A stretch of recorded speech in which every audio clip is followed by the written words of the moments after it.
Bonjour tout le monde, aujourd'hui Ozempic, danger ou solution miracle pour perdre du poids? Doit-on s'inquiéter de ces nouveaux médicaments-là pour perdre du poids? Donc dans cette vidéo, je vais vous parler d'effets secondaires, de contre-indications.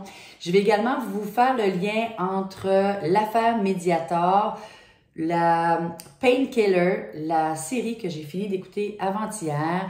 Je vais également vous parler de coûts des médicaments et à la fin, je vais revenir avec les effets secondaires que j'ai retrouvés sur plusieurs blogs et discussions qu'on n'entend pas tellement parler, là, si je comprends bien, là, ou qui n'est pas trop mentionné. Donc, restez avec moi, vous voulez perdre du poids, vous vous êtes dit pourquoi pas, ça pourrait peut-être être une solution facile, efficace. Ben, restez avec moi, vous poursuivrez vos recherches après cette vidéo si vous avez toujours le goût d'essayer l'Ozempic ou autre molécule.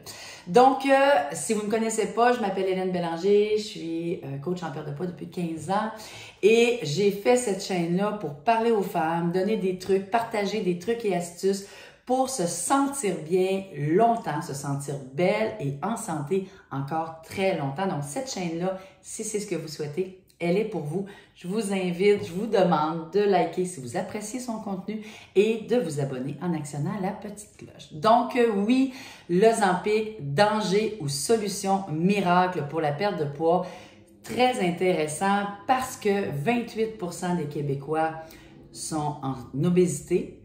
Écoutez-moi bien, 73% des Américains sont en surpoids ou en obésité. Vous comprenez l'ampleur, les possibilités financières d'un tel médicament. L'Ozempic a été, à la base, était donné pour les gens qui souffrent de diabète de type 2. Je vous expliquerai pas la fonctionnalité, comment ça fonctionne parce que je suis pas médecin, je suis pas scientifique, donc c'est pas de ça que ma vidéo parle aujourd'hui. Mais les effets secondaires, est-ce qu'ils ont trouvé ça de façon comme ça, un effet secondaire qui s'attendait pas et les gens perdaient du poids. Donc oui, c'est un effet secondaire intéressant quand on fait du diabète de type 2. C'est possible que on soit en surpoids et là, voyant le poids descendre, plusieurs aspects au niveau de la santé pouvaient être, plusieurs bienfaits au niveau de la santé là, pouvaient à ce moment-là apparaître.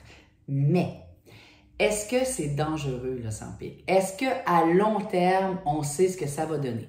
Les effets secondaires de l'Ozempic, les effets mentionnés, parce que comment ça m'est venu cette idée-là de lire davantage là-dessus? Dr Béliveau a fait un article dans le Journal de Montréal le 3 avril, oui, sur les bons et mauvais coups de l'Ozempic. Je vous invite à aller voir cet article-là. Naturellement, les points positifs, ben oui, ça travaille, ça va bien, ça l'aide au niveau du diabète. Oui, ça peut parfois, dans certains cas, éviter la chirurgie bariatrique. Oui, il mentionne, est-ce que ça devrait davantage être un dernier recours pour les gens qui sont en surpoids ou en obésité importante? Les aspects négatifs, ben oui, il y a des effets secondaires et il ne faut pas, ils sont importants les effets secondaires, des effets gastro-intestinaux. On va parler de façon, les effets un peu plus communs, nausées, vomissements, constipation, diarrhée sévère, maux d'estomac, maux de tête. Donc, ces effets-là, j'ai une cliente, une autre des raisons pourquoi je me suis dit que j'allais lire un peu là-dessus, c'est que j'ai une cliente qui m'est arrivée avec ça en me disant, tu sais, Hélène, un petit mal de cœur puis de la constipation, c'est même pas sûr que je vais être malade. Ça vaut la peine d'essayer, ça vaut la peine, ça va être plus facile pour perdre du poids. Et c'est là que, bon, je me suis mis à lire là-dessus. Et comme je vous ai dit à la fin de la vidéo, écoutez, parce que je vais vous parler de d'autres effets secondaires qu'on n'entend pas vraiment parler. Si vous avez essayé l'Ozempic, ben, je vous demande de m'écrire en bas, de m'écrire, oui, dans la description, de commenter pour qu'on puisse échanger. Donc, oui, l'effet secondaire de moins faim, rassasiement, satiété. Si vous souhaitez la différence entre les deux, ben, je vous mets une vidéo que j'ai faite sur la satiété et le rassasiement. Donc, les gens qui prennent l'Ozempic disent qu'ils ont beaucoup moins faim, donc ça coupe l'appétit et naturellement, les gens mangent moins. Dr Béliveau parlait, oui, il mentionnait plutôt le côté réversible de ça. Ça veut dire que les gens qui utilisent l'Ozempic, ben c'est vrai qu'ils perdent du poids, mais quand ils arrêtent de l'utiliser, ils reprennent le poids. Donc, est-ce que ça pourrait être vu au même titre que la médication pour le cholestérol ou l'hypertension comme un médicament sur du long terme? Il faut comprendre que l'Ozempic actuellement coûte alentour de 400 $ par mois. Si on parlerait d'une dette ou d'une dépense au Québec de l'ordre de 12 milliards si on commençait là, à distribuer l'Ozempic à ceux qui en ont besoin ou qui veulent en avoir. C'est pas la même chose. Donc, oui, c'est important d'y réfléchir et naturellement, avec la capacité de possibilité d'argent qui pouvait se faire, ben, d'autres compagnies se sont mis à travailler sur d'autres molécules pour rendre encore plus efficace, plus performant cet effet secondaire-là de perte de poids. L'Ozempic, on parle de 14% de perte de masse corporelle. Là, Lilly est en train de travailler ou je pense a commercialisé 2 molécules également où on parle d'une perte de masse corporelle de l'ordre qui peut aller jusqu'à 24%, ce qui se rapproche de la chirurgie bariatrique. Donc, c'est des pertes très importantes. Pour ce qui est de la molécule que je viens de vous parler, là, on parle de 1000 $ US par mois et elle ne serait pas là, cette molécule-là, ces molécules-là ne seraient pas disponibles actuellement au Canada puisqu'aux États-Unis, là, on peine à répondre à la demande. Si vous allez voir des publicités, c'est assez touché comme publicité pour encourager les gens à utiliser ce produit-là. D'autres effets secondaires, on parle également de pancréatite, on parle pour des gens qui ont des antécédents médicaux, on peut parler de cancer de la thyroïde, de problèmes au niveau de la thyroïde. Moi, ce qui m'a particulièrement choquée lorsque je suis allée lire sur l'Ozempic, oui, c'est que je suis tombée sur l'affaire Mediator. Mediator, c'est un produit qui a été commercialisé par une compagnie pharmaceutique, une des plus importantes françaises, Servier. Et le médicament qui s'appelle Mediator a été commercialisé de 1976 à 2009 pour traiter à la base le diabète de type 2.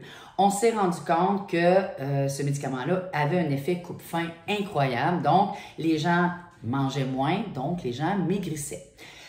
Ça provoquait, ce médicament-là, il en est venu à la conclusion que ça provoquait de graves blessures au niveau du cœur et des poumons. Et ça avait occasionné la mort de entre 1500 à 2100 personnes. Bon, comment j'ai continué ma recherche là-dedans? Ils ont fait un film et je vous encourage à aller le voir. Même si vous n'êtes pas intéressé par l'Ozempic comme tel, allez voir ce film-là, c'est un très bon film. Je vous le mets ici, l'image. Ça s'appelle La fille de Brest. Et c'est un médecin qui a commencé à voir ses patients malades. Et elle a décidé, oui, de partir en croisade, c'est le cas de le dire, contre cette compagnie-là pharmaceutique qui continuait. Il a été démontré qu'elle continuait, cette compagnie-là, malgré qu'elle savait qu'il y avait des risques au niveau de la santé et de la sécurité des gens. Donc, Servier a été reconnu coupable par la justice française en 2021 de tromperie aggravée ainsi que d'homicide et blessures involontaires. L'agence française responsable de la sécurité des médicaments, l'ANSM, a été déclarée coupable du même chef d'accusation pour avoir tardé à retirer le Mediator du marché. Donc, on ne le sait pas. Je dis pas que c'est la même chose pour l'Ozempic. C'est vraiment pas ça que je dis, là. Mais on peut s'inquiéter. Je viens de terminer la série Painkiller de Netflix, que je vous encourage à aller voir aussi, qui peut peut-être vous aider à avoir encore plus un esprit critique par rapport à nos médicaments, par rapport aux compagnies pharmaceutiques.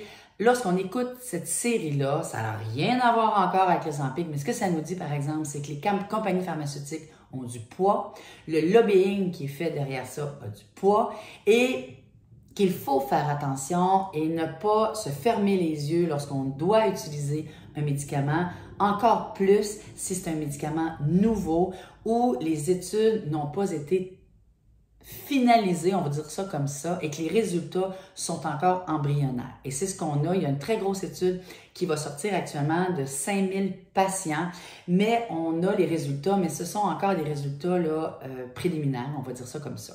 Donc, oui, il y a des effets et on ne sait pas les effets à long terme de ce médicament-là. Les effets secondaires des blogs, des discussions que j'ai vues, ça aussi, ça shake un peu. Mal de ventre, je vous en ai parlé tout à l'heure, un désir de faire une sieste obligatoire. Les gens disent, j'ai pas le choix, il faut que je me couche, je suis fatiguée, brûlée.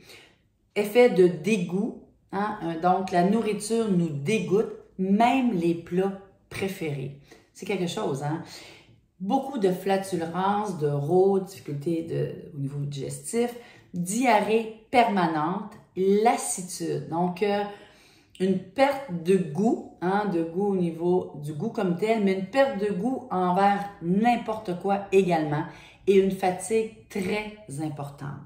Donc, oui, des effets secondaires, beaucoup plus que la petite nausée et la petite constipation qu'on nous parle.